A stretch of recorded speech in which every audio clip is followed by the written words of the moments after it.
First step is to get a neutral eyeshadow palette. This one is from Avon called Chocolate Sensation from the True Color collection. I'm starting with number 2, which is a taupe color, and buffing that on the whole eyelid with an eyeshadow brush. Next to number 2 is number 3, which is a warm brown eyeshadow. Apply that on the outer V and extending it up until the crease area. We're gonna blend that later.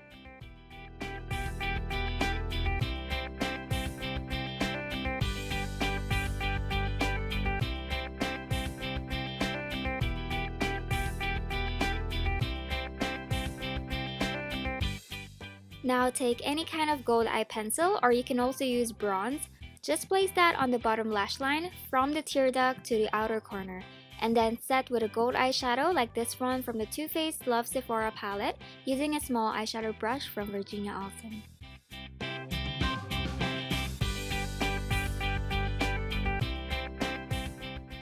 After that, take the darkest color from the first palette and then concentrating on the outer V using a pencil, crease, or blending brush. Don't blend it all the way in because we're gonna keep the light colors on the lid and then the darker colors on the outer corners. Blend the edges with a clean blending brush. Make sure that you're only using the tip of the brush in order to get a decent eyeshadow. Once the eyeshadow becomes blurry or soft, that means you're done blending.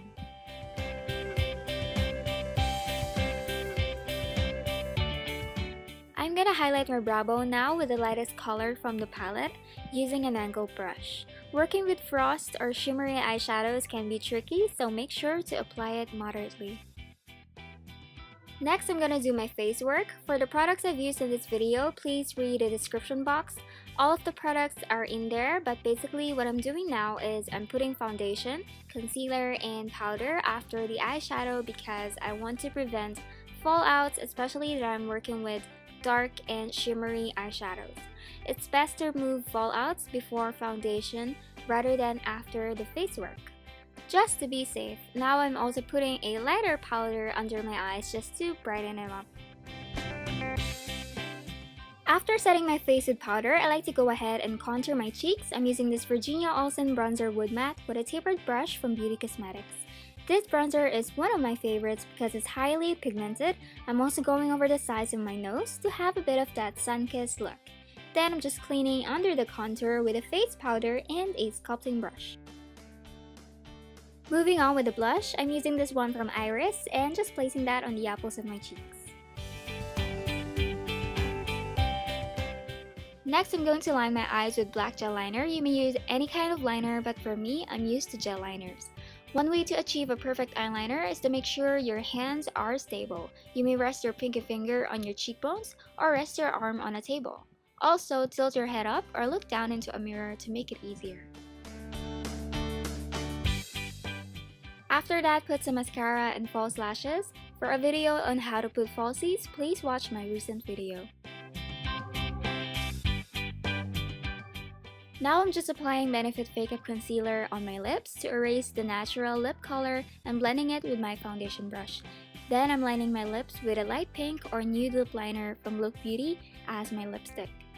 These lip liners are so creamy yet they stay in place for a long time. And then to finish that, I'm putting some light pink lip gloss on top.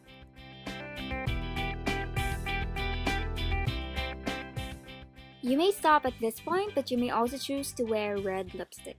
This one is a classic color from Revlon, but in this video, I'm going for dark lipstick. To do that, just take a brown eye pencil or brown lip liner if you have, and trace the shape of your lips. Take your time with this and try to make the shape perfect so that you won't have any trouble with the lipstick that you're going to put next. And then pick a matte lipstick in a dark shade and apply that all over the lips. This one I'm using is from Jazzy Collections called Kiss Proof Lip Gloss. It's really kiss proof once it's dry. Lastly, set your makeup with a translucent powder or a setting spray and you're done! So this is the finished look. I hope you try this chocolate-inspired makeup. Don't forget to rate, comment, and subscribe. Also, don't forget to follow me on Facebook, Instagram, and Twitter for updates about my upcoming tutorials and more. Thank you so much for watching and see you in my next video.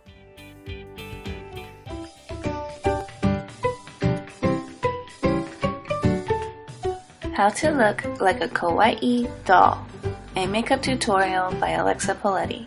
First, you want to start with washing and moisturizing your face. Your makeup will always look better when you're not trying to cover up leftover makeup from yesterday. Next, you need circle lenses. Circle lenses give the appearance of larger eyes. You want to put in your circle lenses before you start your makeup to avoid getting any makeup residue on the lenses themselves before they go in your eyes. Now we can start our makeup. I like to start with concealer under my eyes to hide dark circles. Starting at the inside and working my way out, I like to blend with my fingers. I feel like it gives me more control than working with a brush.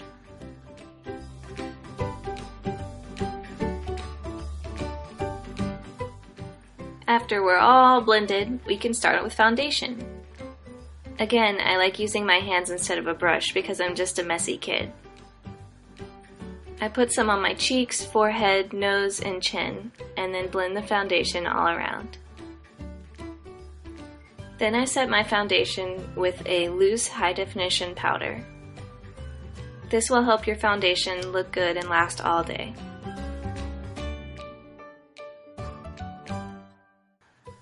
The next step really isn't completely necessary, but I like doing it to make sure that my eyeshadow will last as long as possible.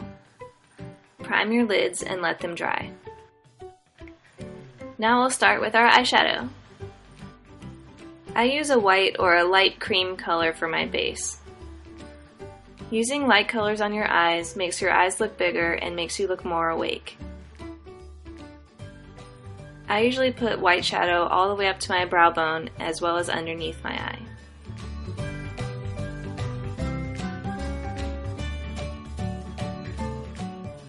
Let's add another color.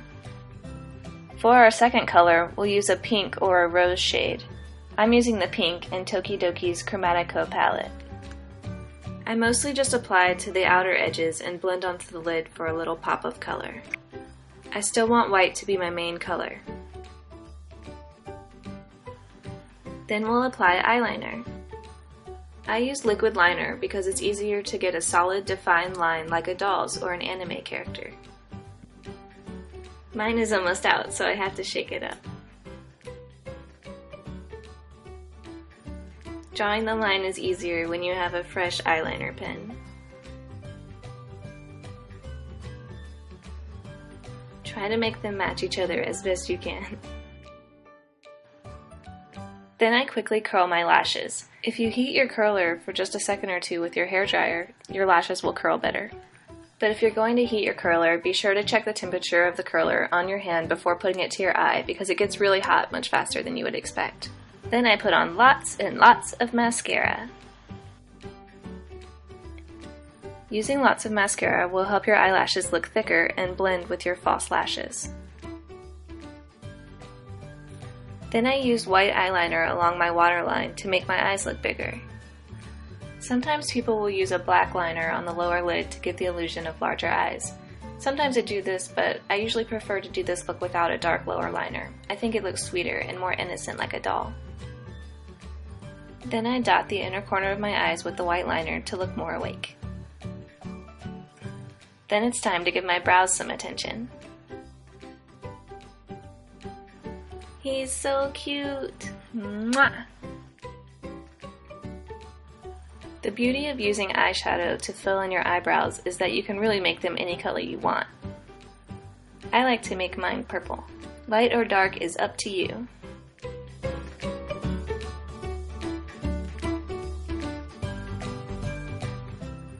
Now it's time for my favorite part of the look, Dollux lashes. For my top lashes, I'll be using Dollux No. 4 All Dolled Up.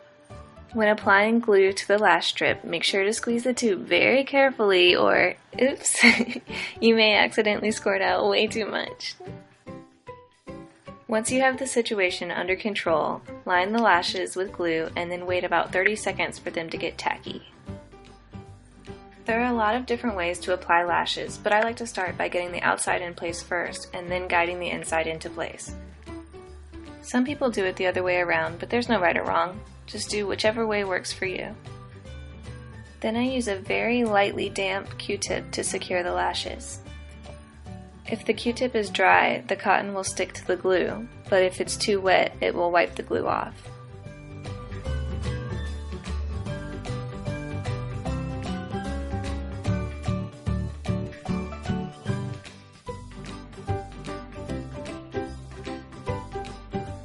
For my bottom lashes, I'll be using Doll Luxe number 8 under lash B.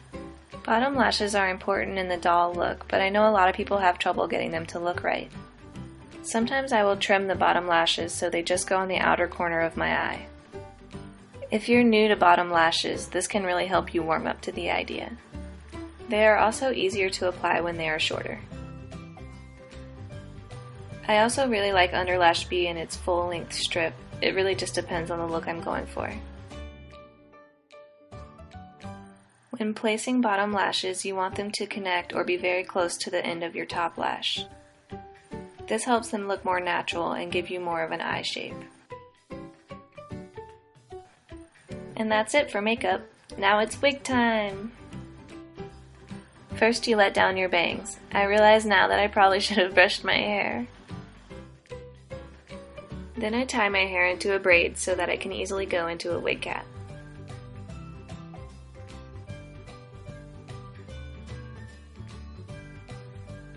There are many different kinds of wig caps. This one is a new one that I just got from Gothic Lolita Wigs.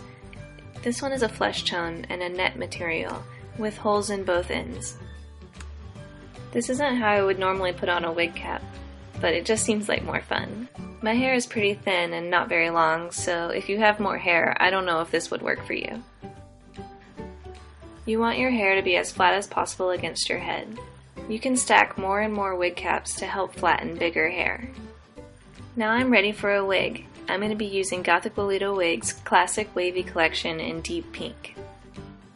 Like with everything else, there are a lot of different ways to put on a wig. I like to just throw it on and then adjust it until it's comfortable. The wig should feel secure if it's on correctly.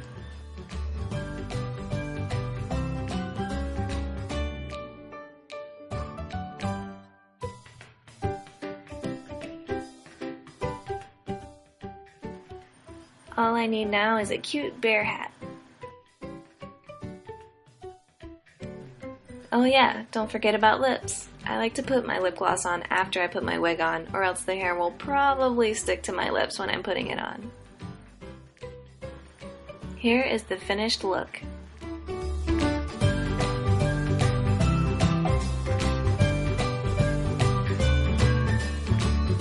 Now all that's left is to be cute.